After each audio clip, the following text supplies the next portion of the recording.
If but as well I other accents borrow, that can my speech diffuse. My good intent may carry through itself to that full issue for which I raised my likeness. Now, banished Kent, if thou canst serve where thou dost stand condemned, so may it come thy master, whom thou lovest, shall find thee full of labors.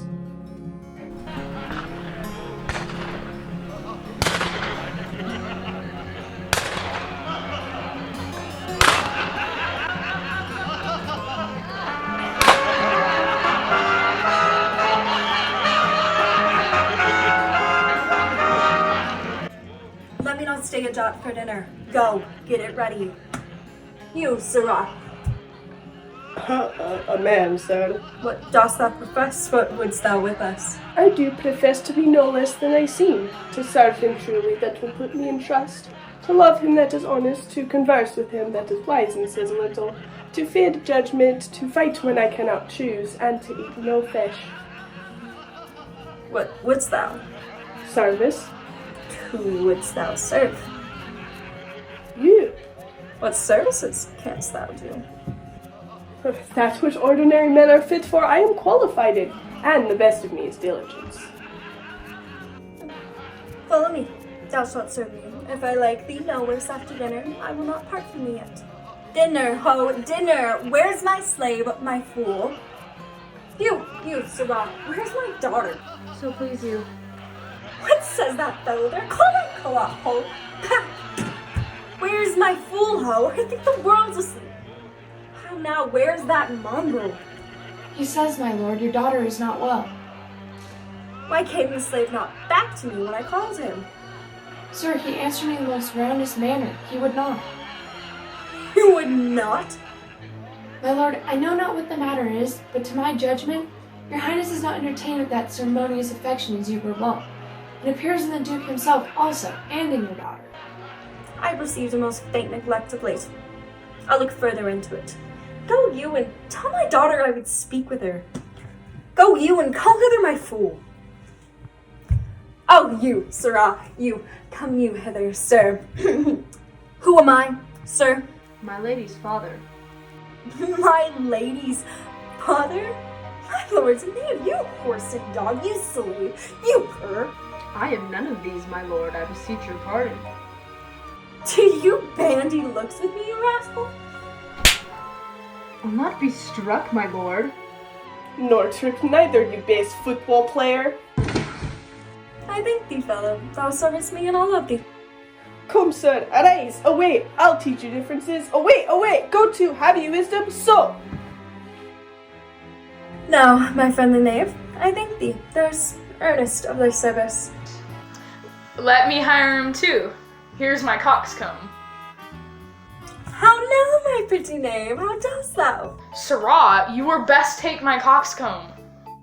Why, fool? Why, for taking one's part that's out of favor. Why, this fellow has banished 2 one's daughters and did the third a blessing against his will. If thou follows him, thou must needs wear my coxcomb. How now, nuncle, would I had 2 coxcombs and 2 daughters? This is not altogether fair, my lord. Why, my boy? If I gave them all my living, I'd keep my coxcomb myself.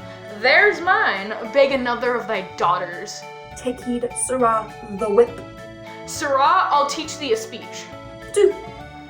Mark it, nuncle. Have more than thou showest, speak less than thou knowest, lend less than thou owest, set less than thou throwest, leave thy drink and thy whore, and keep in a door, and thou shalt have more than 2 tens to a score. This is nothing, fool. Then 'tis like the breath of an unfeed lawyer. You gave me nothing for it. Can you make no use of nothing, nuncle? Why, no, boy, nothing can be made out of nothing. Then prithee, tell him so much the rent of his land comes to. He will not believe a fool.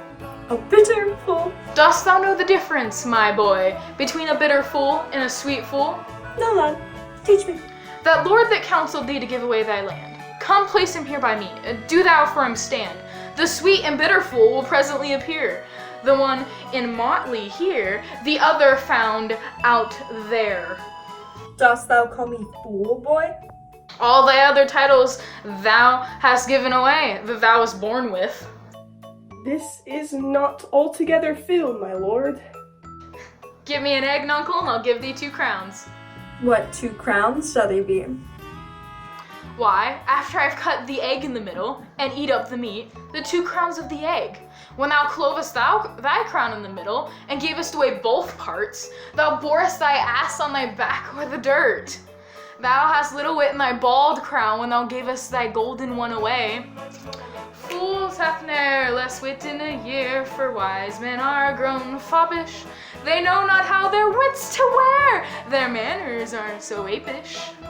When were you so one to be full of song? I have used it, nuncle, ever since thou madest thy daughters thy mothers, for when thou gavest them the rod, and putst down thine own breeches. Prithee, nuncle, keep a schoolmaster that can teach thy fool to lie. I would fain learn to lie. And you lie, sirrah, will have you whipped. I marvel what kin thou and thy daughters are. They'll have me whipped for speaking true, thou'lt have me whipped for lying, and sometimes I am whipped for holding my peace. I'd rather be any kind of thing than a fool, but I would not be thee, nuncle. Thou hast pared thy wit of both sides and left nothing in the middle. Oh, look, here comes one of the pairings. How now, daughter? What makes that front, my lord? Methinks you were too much of late in the frown. Thou wast a pretty fellow when thou hadst no need to care for her frowning. I'm better than thou art now. I am a fool, thou art nothing. Yes, forsooth, I will hold my tongue, so your face bids me, though you say nothing. Are you, our daughter? Come, sir, I would you would make use of that good wisdom, whereof I know you are fraught, and put away these dispositions that of late transform you from what you rightly are. May not an ass know when the cart draws the horse? Whew, Chug, I love thee. Doth any here know me? This is not Lear. Who is it that can tell me who I am? Lear Shadow. Your name, fair gentlewoman. This admiration, sir, is much of the savor of other your new prince. I do beseech you to understand my purpose aright. As you are old and reverend, you should be wise. Here do you keep 100 knights and squires, men so disordered, so debauched and bold, that this, our court infected with their manner, shows like a riotous inn. Epicurism and lust makes it more like a tavern or a brothel than a graced palace. The shame itself doth speak instant remedy. Be then desired by her, that else will take the thing she begs. A little disquantity to your train. Darkness and devils. Saddle my horses, call my train together, degenerate bastard. I'll not trouble thee, for have I left a daughter? You strike my people, and your disordered rabble make servants of their betters. Woe then, too late for pence. Prepare my horses. Pray, sir, be patient. Detested kite, thou liest. My train are men of choice and rarest parts, and in the most exact regard support the worships of their name. O most small fowl, how ugly dost thou and Cordelia show, that drew from heart all love and added to the gall. Oh, Lear, Lear, Lear, beat at this gate that let thy folly in and thy dear judgment out.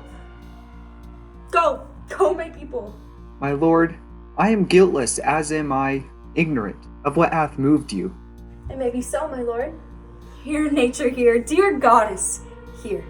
Suspend thy purpose if thou didst intend to make this creature fruitful. In her womb convey sterility, dry up in her the organs of increase. From her derogate body never spring a babe to honor her. If it may live, turn all her mother's pains and benefits to laughter and contempt, that she may feel how sharper than a serpent's tooth it is to have a thankless child. Away, away. Now, gods that we adore, whereof comes this? Never afflict yourself to know the cause. What? 50 of my followers at a clap within a fortnight? What's the matter, sir? I'll tell thee. Life and death. I'm ashamed thou hast the power to shake my manhood thus. Pest and fogs upon ye. Yea, is it come to this? Let it be so. Or have I left a daughter? That's not fine. I'll resume the shape which thou dost think I have cast off forever. Do you mark that, my lord? Do not be so partial, Goneril. The great love I bear you? Nuncle Lear, tarry and take the fool with thee. 100 knights? 'Tis safe to let him keep 100 knights? Yes, and that on every dream, each buzz, each fancy, each complaint, dislike. He may guard his dotage with their powers and hold our lives in mercy. Oswald, I say! Well, you may fear too far. Safer than trust too far. I know his heart. What he hath uttered, I have writ my sister. And if she sustain him in his 100 nights, when I have showed the unfitness. How now, Oswald? What? Have you read that letter to my sister? Yes, madam. Take you some company and away to horse. Inform her full of my particular fear, and hasten your return. No, my lord. This milky gentleness and course of yours, though I condemn not, yet under pardon you are more tasked for want of wisdom than praise for harmful mildness. How far your eyes may pierce, I cannot tell. Striving to be better, oft we mar what's well.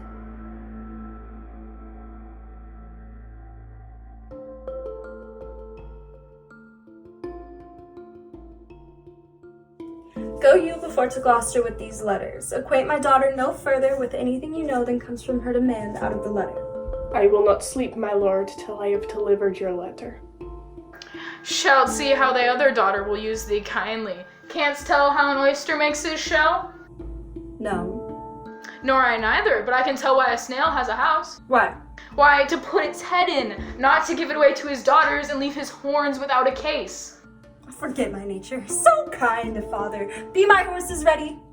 Thy asses are gone about him. Thou wouldst make a good fool. To take it again perforce, monster ingratitude? If thou wert my fool, nuncle, I'd have thee beaten for being old before thy time. How's that? Thou should not have been old till thou hast been wise. Oh, let me not be mad. Not mad. Sweet heaven, keep me my hep temper. Not be mad. How now? Be my horses ready? Ready, my lord. Come, my boy.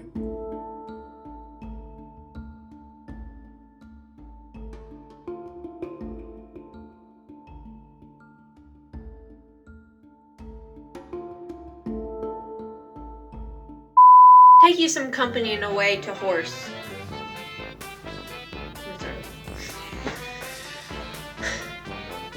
Take you some company and away to horse. Inform her of... Try again. Take you some company... See. My lady's...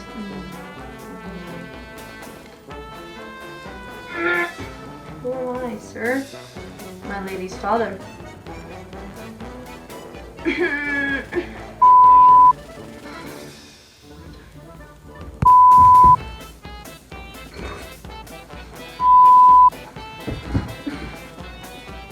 Just sitting on the floor. That's what I made. What are you doing over there? Alira, get out of the blinds.